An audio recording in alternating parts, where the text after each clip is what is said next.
fait que des petits vaisseaux se bouchent dans la maladie peut avoir un impact dès le tout démarrage et donc dans l'évolution à partir du début de la maladie.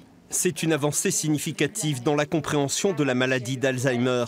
Cette équipe toulousaine s'est intéressée au lien entre le débit sanguin cérébral et le développement de cette pathologie.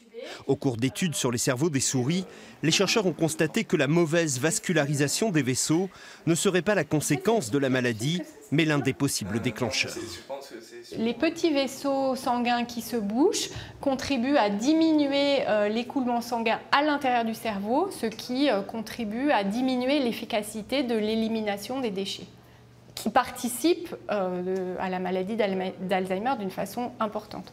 Après cette étude préliminaire sur les souris, d'autres étapes sont à franchir avant d'avoir des pistes de traitement efficaces. Car à ce jour, il n'existe aucun médicament contre cette pathologie. Dans cette unité de recherche sur la maladie du vieillissement cérébral, on préconise la prévention.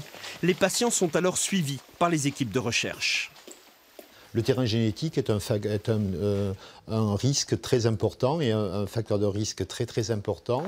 Et c'est vrai que les gens qui ont des antécédents familiaux, ça signifie un père, une mère, un grand-père, une grand-mère qui est touché par la maladie, sont très clairement plus à risque. Et donc doivent être plus vigilants et les dépistages peuvent se faire effectivement de façon très précoce.